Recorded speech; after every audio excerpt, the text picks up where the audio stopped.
Vamos lá. Princípio 4. Princípio do indúbio pro operário ou indúbio pro mísero. Conceito. Indúbio pro operário. Deixa eu escrever para vocês. Princípio do indúbio pro operário barra mísero, tá? É este, é o 4, tá, galera? Esse é o 4. Operário, mísero, a mesma coisa, colocar na mesma categoria, peraí. Tá errado, tem que mudar isso aí, é denominador, mudar isso aí, porque o denominador muda isso aí, tá errado. Vamos lá. Ó, o princípio orienta que o aplicador da lei. Então vamos lá. O princípio orienta que o aplicador da lei, quando estiver diante, o princípio orienta que o aplicador da lei, quando estiver diante de norma da qual estiver diante de norma da qual possa extrair mais de uma interpretação, quando estiver diante de norma da qual possa se extrair mais de uma interpretação, vírgula, estiver diante de norma da qual possa se extrair mais de uma interpretação, vírgula, deve optar pela que for mais favorável ao trabalhador. Deve optar por aquela ou pela que for mais favorável ao trabalhador. Beleza? Aí vocês me perguntam, professora, qual que é a diferença da norma mais benéfica para essa indúbio pro mísero? Vejam que aqui a regra é clara, né? Igual lá no futebol, a regra é clara. Aqui a regra é para quem? Para o aplicador, ou seja, para o juiz. Quando o juiz está diante de uma situação em que eu tenho uma norma ou mais de uma norma que possa ser interpretada, ou mesmo da mesma norma que possa ser interpretada, então aqui é uma questão de interpretação. Se eu posso dar uma interpretação mais benéfica ou menos benéfica, mais favorável ou menos favorável para o trabalhador, eu devo sempre optar pela interpretação mais favorável para aquele que é o hipossuficiente da relação, que é quem? O trabalhador. Então, estão vendo como que, ó, tudo tá dentro do grande princípio aqui da proteção que eu falei com vocês, que é o guarda-chuva da nossa história toda. O princípio da proteção é o princípio grande. Então, dentro dele, eu já falei sobre o princípio da norma mais favorável, eu já falei sobre o princípio da condição mais benéfica, e agora eu tô falando do indúbio pro mísero, né? Então, é uma relação, esse princípio, ele é um princípio mais processual, inclusive. Por quê? Porque eu já estou diante de um processo, o juiz está tendo conhecimento daquela demanda, e aí, a partir dessa situação, eu estou olhando ali, estou vendo que eu posso dar, o juiz pode dar uma interpretação X ou Y, ele deve, exatamente, tipo lá no processo penal, que todo mundo já conhece, né? Toda vez que eu vou dar aula desse princípio, as pessoas já falam, é o indúbio pro réu, isso. Lembra disso lá? Como é que é lá no direito penal? Eu acho que não é assim? pode ser tolerado por... Exato, e se o juiz tiver dúvida naquele processo, a favor do réu, né? Na interpretação. Então a interpretação deve ser sempre ajustada nesse sentido. Aqui é a mesma coisa. Se o juiz tiver dúvida ou qual interpretação pegar, ou qual a melhor interpretação ele vai assumir, ele vai pegar a interpretação a favor do trabalhador. Sempre dentro do direito humanos, né? Que é o maior princípio da dignidade humana, depois o princípio da proteção e esses princípios, beleza? Princípio na verdade 5, né? Que aqui eu tô colocando em letra, mas para vocês eu falei em números, né? 5. Pessoal, esse é o princípio mais importante. Mais importante até aqui. Chama princípio da primazia da realidade. 5. Primazia da realidade ou da verdade real.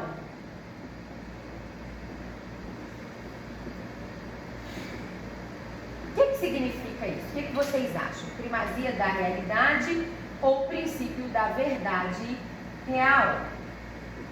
Tem que ser uma coisa que é real e verdadeira. O que está acontecendo atualmente? A situação que mais se assemelha à condição que o trabalhador está vivendo no momento, né? Exatamente, Flávio.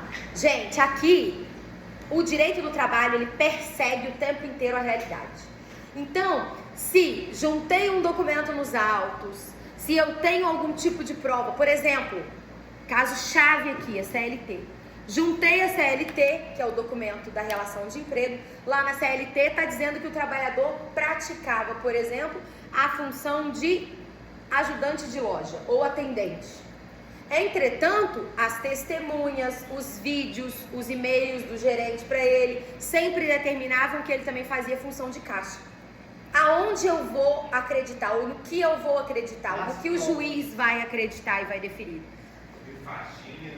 A realidade. Por isso que eu sempre falo para vocês, dentro do processo do trabalho, a parte mais importante, sem sombra de dúvidas, é a audiência. Porque é na audiência que o juiz vai confrontar as provas e vai ter oportunidade ali de identificar.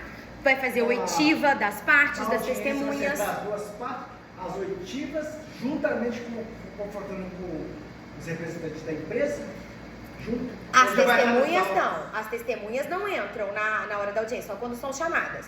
Quem entra na audiência? Nós vamos ver isso quando a gente fizer o nosso turno lá no X do Trabalho. Quem entra advogados da empresa e do empregado. Preposto. O representante do sindicato, se for o caso. Se tiver. Então é reclamante seu advogado, reclamado que a empresa ou preposto da empresa. E aí já pontua uma coisa para vocês também, que sempre cai em prova.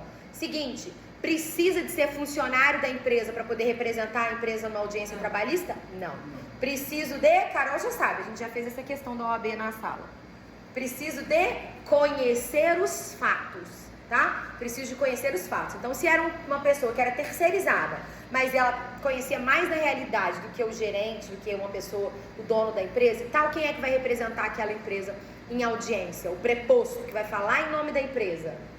Aquele que conhecia dos fatos, que pode não ser um funcionário direto. Ele tem que conhecer dos fatos porque ele obriga, tudo aquilo que ele disser em audiência vai obrigar a empresa. Se ele disser, por exemplo, que ele não conhecia o fato, pode dar revelia, né? Então ele tem que saber. O representante que trabalhou para... Tem. E testemunha não entra, tá? Então... Testemunhas, mas assim, foi na oitiva de testemunhas. Não, na hora de você falar, você entra. Mas eu digo assim, você não pode assistir a audiência. Senão, por exemplo, o advogado da outra parte comeu bola e não pediu o seu indeferimento. Né? Porque a testemunha, se a testemunha assistir toda a audiência, ela já estiver lá dentro, você está sabendo que ela está ali. Ela assistiu toda a discussão que está sendo feita até ali. E aí depois você vai ser ouvido, não pode. Porque você já entende-se que você já está ali conhecendo mais dos fatos. Não é? Você tem que ficar sempre do lado de fora. O juiz é que chama. Testemunha falando de tal, na hora de ser chamado, tá? Senão, advogado da outra parte, você foi chamado por uma parte, a outra parte pode pedir para você não ser ouvido, tendo em vista que você já estava ali durante a audiência, conhecendo de tudo, você já está conhecedora dos fatos mais, né? Já está um pouco mais dominado pela sua situação, tá? É um perigo essa mudança na lei, porque vai voltar uma figura antiga do delírio. Por exemplo, o cara vota naquele político que é mais bonitinho, que fala melhor, que normalmente é rico, que tem vários funcionários, né? Aí ele cria uma lei e ainda põe um cara lá no meio do trabalhador para agitar lá as regras, coisas assim. Aí cria as convenções, tudo favorecendo quem manda. Aí a gente vai ter que ter esse cuidado, né? Exatamente. Justiça a gente viu lá também tem instrução, audiência de instrução, tem, instrução e julgamento? Tem, exatamente. Isso é lá do processo. A gente vai se aprofundar mais quando a gente for estudar direito processual do trabalho. Mas só para ilustrar, a gente tem aqui, dependendo do procedimento. Se for procedimento sumaríssimo, que é um procedimento mais rápido, Aí na Paulina. é una. E aí acontece tudo, tentativa de conciliação e a instrução já nesse momento. Se for ordinário, que é um procedimento mais elaborado, aí eu tenho geralmente a primeira. O juiz pode designar una ou pode designar inicial, né? Mas a ideia é que essa primeira seja ainda uma tentativa de conciliação e tal, e aí depois o juiz determina a instrução.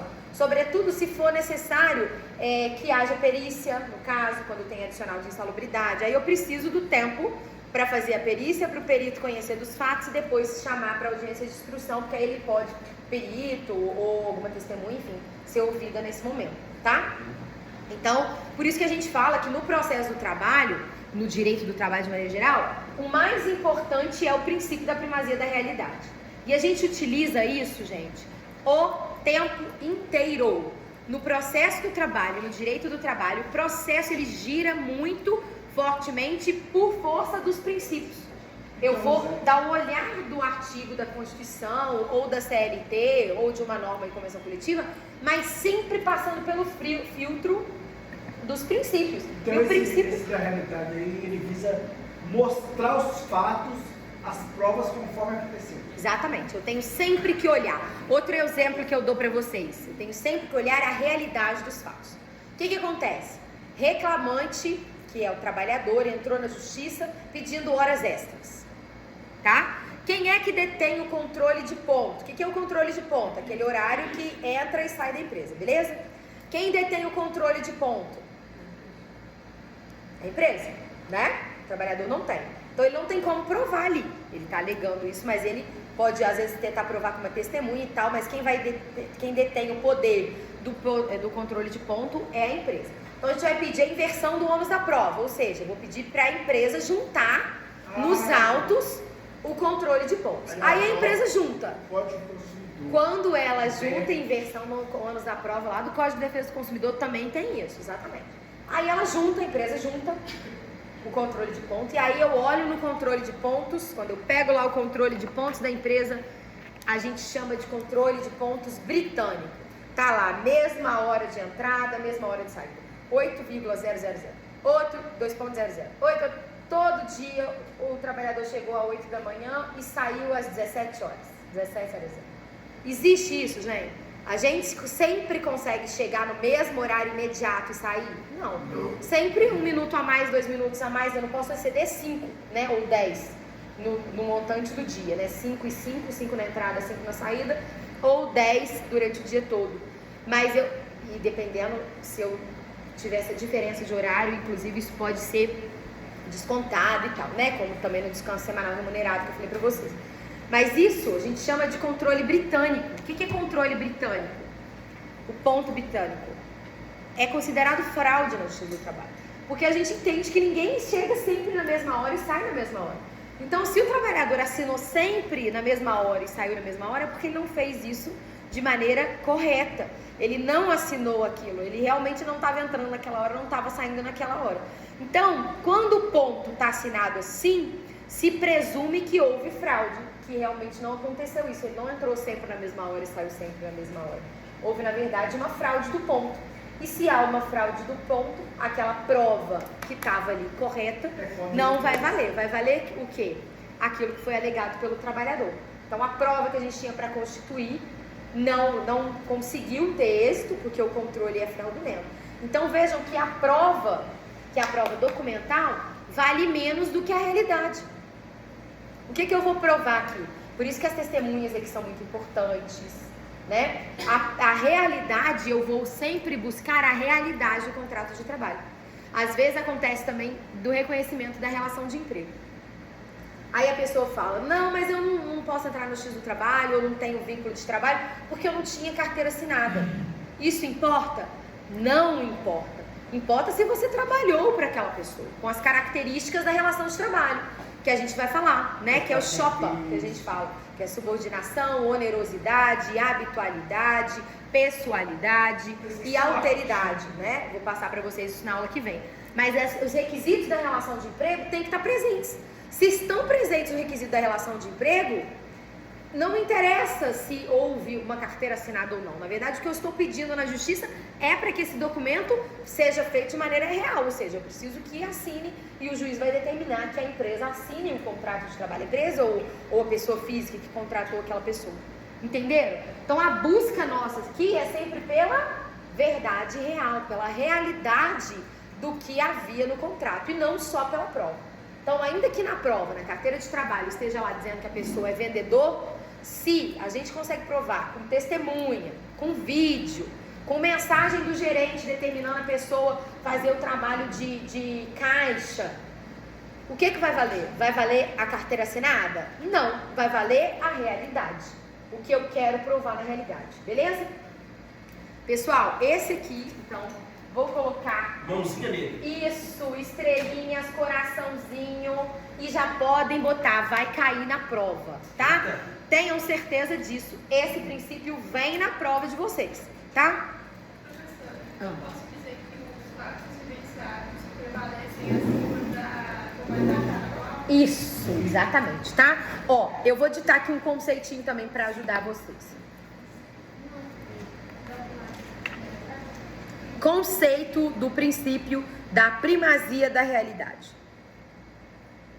Os fatos prevalecem sobre as normas. Os fatos prevalecem sobre as normas. Ou o contrato escrito. Então, mas está dizendo que o trabalhador lá no contrato de trabalho dele está dizendo que ele entrava às 8 da manhã e saía às 3 horas da tarde. Ele só trabalhava meia jornada. Mas acontecia isso na realidade? Nada, ele saía 22 horas. Exatamente. Então, aí, hora extra nele, né? Muda o contrato de trabalho e hora extra. Então, é exatamente isso. A gente busca a realidade, tá? Significa dizer que o que é importante... Só tá ditando? Significa dizer que o que é importante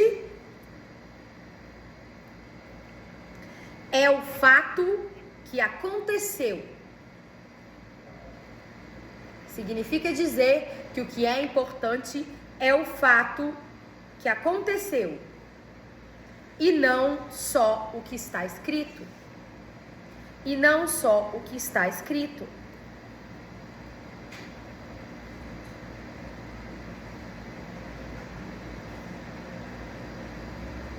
Beleza? Próximo. Princípio da irrenunciabilidade dos direitos trabalhistas. Princípio 6. Não pode ser. Irrenunciabilidade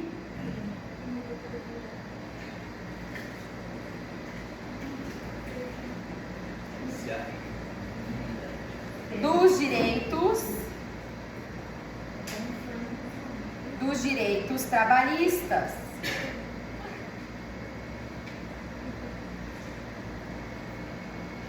O que significa isso? Significa que a pessoa pode renunciar. Não pode renunciar. não pode abrir mão dos seus direitos. Exatamente, eu gosto de ficar aqui trabalhando muito e não ganhar nada. Não ganhei hora extra. Eu não ligo para ganhar hora extra, não. Se presume que a pessoa não está ganhando porque ela tem medo de perder emprego, por conta da desigualdade do poderio econômico. Então, ela, às vezes, assinou alguma coisa abrindo mão de algum direito, né? Exatamente, ela disse que não ia, por exemplo, acontece muito, às vezes os clientes chegam no escritório falando isso: nossa, eu trabalho não sei quantos anos na empresa, nunca tirei férias, ou então eu assino que eu tiro férias, mas eu sigo trabalhando. Olha o princípio da primazia da realidade aí, né? Vou dizer, olha, eu tô de férias, mas vi o porteiro do prédio me vi entrando nessas datas, né? Não sei, a faxineira aqui do ambiente de trabalho, dona que eu sempre me vi aqui, né? Então, a gente vai observar que o princípio da primazia da realidade segue regendo, né? E o da irrenunciabilidade de direitos é isso. Vai valer o quê? Aquilo que acontecia na realidade e você tem direito sobre isso. Independente, tá? Independente. Por isso... O ônus da prova ou não? O ônus da prova, aí tá lá no 818 da CLT. O ônus da prova é de quem alega, portanto o autor, E se for fato impeditivo, modificativo do direito, é da empresa, tá? Então depende nesse caso. Aqui da irrenunciabilidade de direitos, quem é que vai ser o ônus? Se eu tô dizendo que exatamente, se eu tô dizendo que eu, por exemplo, fazia tal atividade e não recebia, porque a empresa vai dizer o quê? Que houve a renúncia, ela vai ter que provar. Se ela está dizendo que houve a renúncia dos direitos, ela vai ter que entrar com um recibo dizendo, por exemplo, que você abriu mão daquele direito. Mas é válido? Não. Ainda que a empresa diga, não, mas ele assinou, não, mas ele nunca quis receber, não é válido. Quer ver um exemplo disso? Quer ver um exemplo disso? Já viram aquelas fraudes que acontecem, né? Porque é fraude, mas acontece na realidade. Quando a empresa vai contratar uma pessoa e o trabalhador vira e fala assim, ah, mas eu estou recebendo seguro-desemprego. Não assina minha carteira agora, não. Espera terminar o seguro-desemprego para assinar minha carteira. Já viram isso? Acontece muito. Exatamente. O que a empresa... Exato. O que a empresa faz? A empresa também, de certa maneira, né, de boa fé ali para ajudar o trabalhador, ele não perder, fala, não, tudo bem, então começa a trabalhar. O que acontece? Depois o trabalhador tem direito a entrar na justiça, vai comprovar que já trabalhava na empresa, mesmo a empresa dizendo, não, mas é ele que quis que eu assinasse a carteira, ele até assinou um documento, ou foi ele que pediu, tem testemunha, mas não interessa. O direito do trabalho é irrenunciável, ele não poderia abrir mão desses direitos. Então o que vai acontecer? A empresa vai ter que pagar todas as verbas trabalhistas. Mas para ele vai dar um pepinozinho, vai naqueles outros de fraude, não. Aí em outra área. É outra área. Ou em outra área, no INSS, outra área, até pode, né? Mas assim, dentro aqui, o pepino dá para a empresa, porque ela vai pagar. Então esses 6 meses, por exemplo, do seguro-desemprego, ela vai ter que reconhecer o vínculo de emprego desde aí. Tá? Então vejam que por que isso? Por que os juízes reconhecem?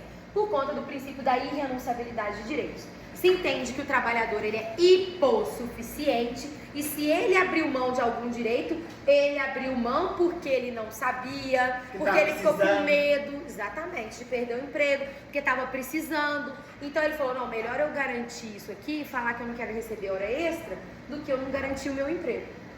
Então, o juiz, a hora que ler o caso, vai analisar e vai falar, não, ele não poderia ter renunciado aos direitos, porque as normas de direito do trabalho são vinculantes e cogentes, eu não posso abrir mão. Beleza?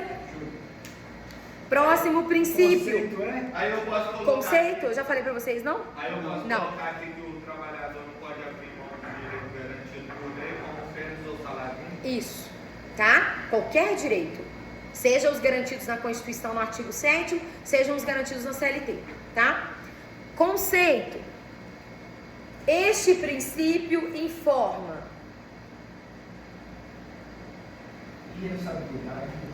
Este princípio informa que o direito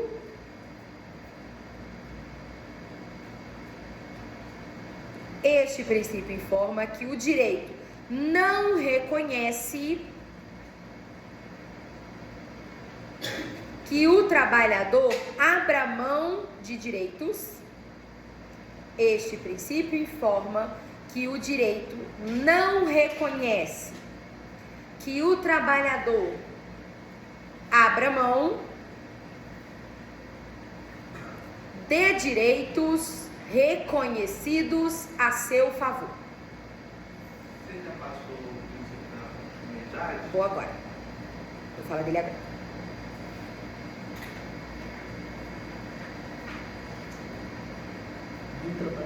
Isso. A irrenunciabilidade é a impossibilidade. A irrenunciabilidade é a impossibilidade de que o trabalhador se prive voluntariamente.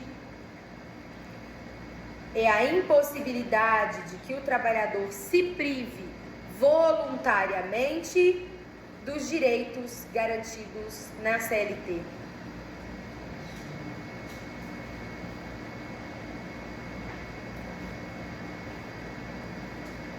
voluntariamente dos direitos garantidos na CLT. Beleza? Princípio 7, princípio da continuidade da relação de emprego. Esse aqui é um princípio importante, cai muito em prova. Estabilidade no ar. Isso, cai muito em prova e cai também com relação a uma questão que é a sucessão de empresa, tá? E tem a ver com a continuidade da relação de emprego. O que é o princípio da continuidade da relação de emprego? Vamos lá. Princípio 7. Consiste no objetivo... Continuidade da? Relação de emprego. Princípio da continuidade da relação de emprego. Consiste no objetivo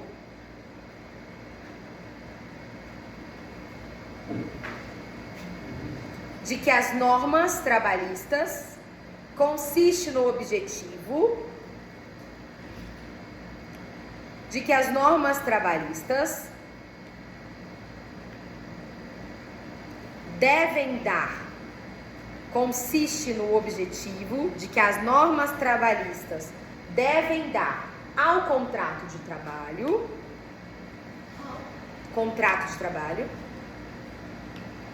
maior duração possível.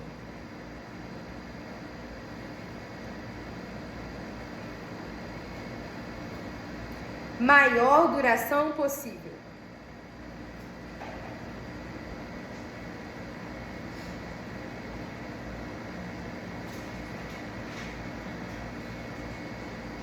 E fundamenta o fato de ser o contrato de trabalho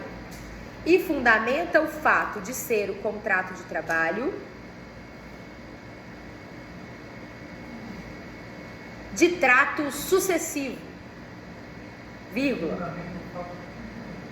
O fato de ser o contrato de trabalho de trato sucessivo. Trato contínuo? Trato sucessivo, isso, vírgula. Contínuo. Isso tem algo a ver com a estabilidade no trabalho? Também. Muito bom. A estabilidade no trabalho é algo fantástico. Eu nunca fiquei preocupado em ser mandado embora. Porque na minha atividade, muito pelo contrário, estava sempre precisando de gente. Não, também porque é servidor público, né? Servidor público tem essa... Eu falo assim, a estabilidade dá essa tranquilidade. Com certeza. Você não fica preocupado se o final do projeto te mandar embora. Oxe, exatamente, né?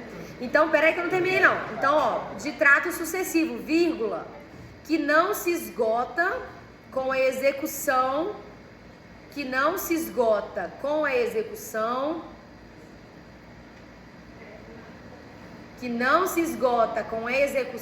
de um ato, mas ao contrário, perdura no tempo. Então, não se esgota com a execução de um ato, mas ao contrário, perdura no tempo.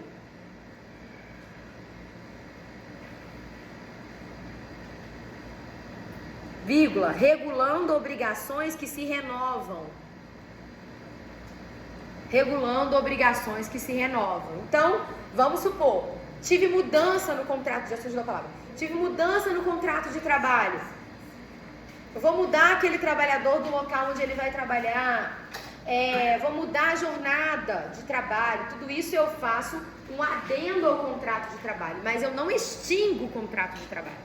E aí, lembrando que também é um ponto importante da questão da empresa, da sucessão de empresas. Então, por exemplo, isso está lá no artigo 3º que fala para nós quem é o empregador, né? E aí vai explicar isso para nós. Vamos supor que uma empresa foi incorporada por outra. Isso acontece muito.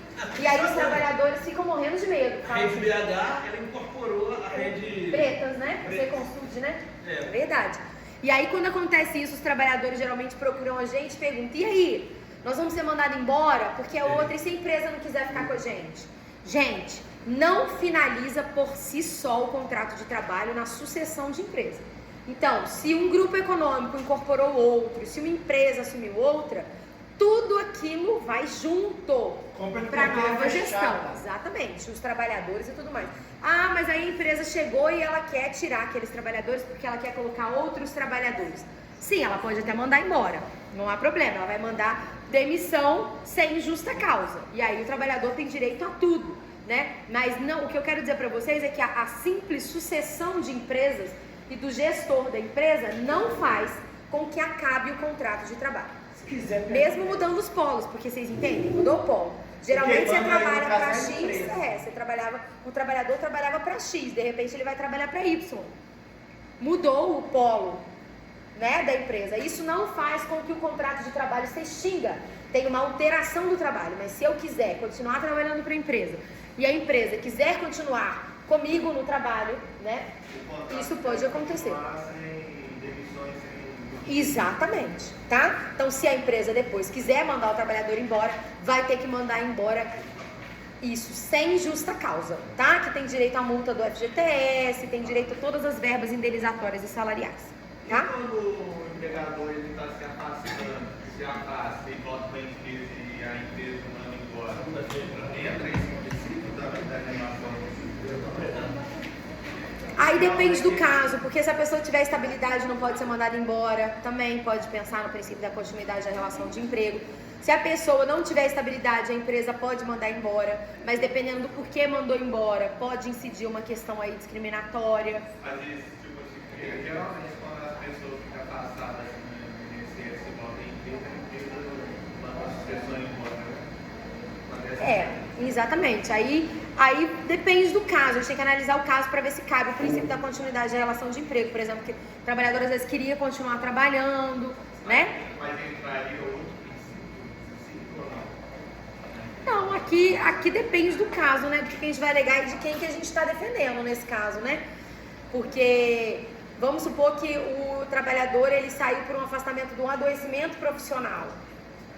Ele não vai querer voltar, né? Ele não vai querer voltar. E aí ele precisa de pedir demissão. E a empresa também. Então a empresa, pra gente conseguir demitir, porque a gente não vai querer também, às vezes, esse trabalhador ali, por conta das alegações e tudo mais, e por conta mesmo, às vezes, não tá prestando serviços que a empresa quer, a empresa vai alegar o quê? Continuidade da relação de emprego. Que se mantenha o trabalhador ali. Aí ele tem que pedir demissão para ser mandado embora. Se precisa mandar embora, o cálculo mesmo feito da decisão direta, como faz, mesmo cálculo. Na verdade, sempre as demissões sem justa causa e rescisão são iguais. O cálculo é o mesmo. Você tem direito a tudo. Férias proporcionais, 13º proporcional, multa do FGTS, tudo isso. Então, o melhor dos mundos para o trabalhador é sempre a demissão sem justa causa ou rescisão direta. O empregador sabe se aquele cálculo ali está certo ou não, porque um advogado tem mais conhecimento que uma pessoa não tiver saindo. Uai, tem que procurar o advogado aí. E o contador. Tá? Aí não tem jeito. Porque realmente o trabalhador às vezes não vai ter essa, né? Aí tem que procurar Tipo assim, a empresa, eu tô te mandando embora aqui e vou te dar 5 mil. Não. Mas às vezes ali Não, mas não pode. Isso não pode, né? Para começar, que para demissão assim, por justa causa, a gente tem que estar acompanhado do sindicato. Ou então de advogado, para poder. Você não pode o trabalhador ir lá sozinho. Acontece? Acontece. Aí depois ele vai ter que ir procurar isso exatamente na justiça, tá?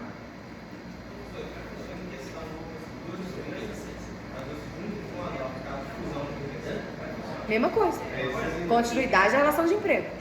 Tá? Continuidade da relação de emprego. Sempre assim. Ah, outra coisa, empresa familiar. Eu trabalhava porque eu confiava muito no senhor João, dono da empresa. Sou advogado, trabalhava para o senhor João da empresa. O senhor João falece, eu não quero trabalhar para os filhos dele. É caso, inclusive, de rescisão indireta, tá? Justa causa indireta, eu posso pedir para sair. Mas acontece, o que não pode acontecer aqui? A gente presumir que o contrato acabou. Não pode. Pode acontecer da gente quebrar o contrato, porque eu como trabalhadora, não quero trabalhar para outra pessoa que não seja aquela pessoa que me contratou, ou vice-versa, né? No caso, vice-versa não dá porque o contrato é pessoal. Depois a gente vai explicar isso nas relações de emprego. Mas eu sempre tenho que estar essa relação. Então, não posso presumir que o fato de ter mudado o polo da empresa, né? Seja porque a pessoa faleceu, seja porque assumiu uma empresa outra, comprou uma outra, fundiu uma outra, do jeito que vocês quiserem, mudou o polo passivo. Eu não posso presumir que o contrato acabou, por força do princípio da continuidade da relação de emprego. Que eu não coloquei aqui, né? Mas tá? Princípio. Eu tô no 7, né? 8. Uma parte aqui, só para pegar um gancho que você está falando. Pode falar. A BID, ela abriu a empresa aqui no Brasil, acho que se eu não me engano, no polo de Camaçari, no Bahia, com a promessa de geração de 10 mil empregos diretos e indiretos. Só que o que eles fizeram? Eles trouxeram em torno de 4.500 empregados chineses, invadiram a Bahia de chinês lá, tá? Tem lá, japonês, ó, chinês saindo pelo padrão lá, né?